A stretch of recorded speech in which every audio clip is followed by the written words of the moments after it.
والله ولدها كان في اسبانيا، ولا كاع الرزق اللي عندك ما قدرتيش تجيبي الاقامه لولدك ولبنتك تطلعيهم وتقابليهم نهار اللي يجيك سهريه في الدزاير بي تاع 100 اورو، راكي نزلتي درتي السهريه تاعك ورجعتي.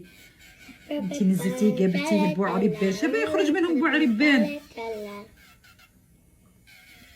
هاكي دمرتي حياة وليدك. لا خرج من هذه القصه سلاماته بيي من الحبس. من وين راه موقوف؟ لقيت راه في حبس ولا ما على باليش. من الحبس للمطار. داكشي اللي قاعد مقابل العرب. غادي ولدك يطيح روح. يا يطيح روح يا يطيحوا له روحو، وحده من الزوج.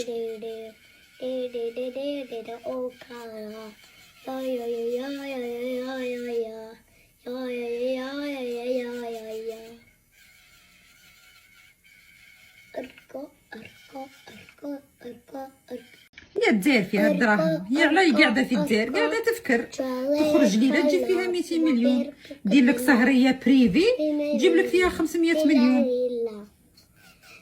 هي عجبتها الدزاير خاطرش علاه فيها دراهم، جيت عشتيها 4 اشهر عرفت الدزاير كاع كيفاش تخدم.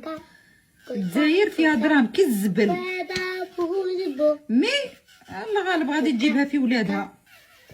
تذكروا لي شابه تركيا كانت شابه زمان خسرت، غير دخلوها السواره خسرت تركيا، صدقيني. تركيا كانت شابه زمان رخيصه هايله، ما عندهمش عنصريه، غير دخلوها السواره تركيا راحت.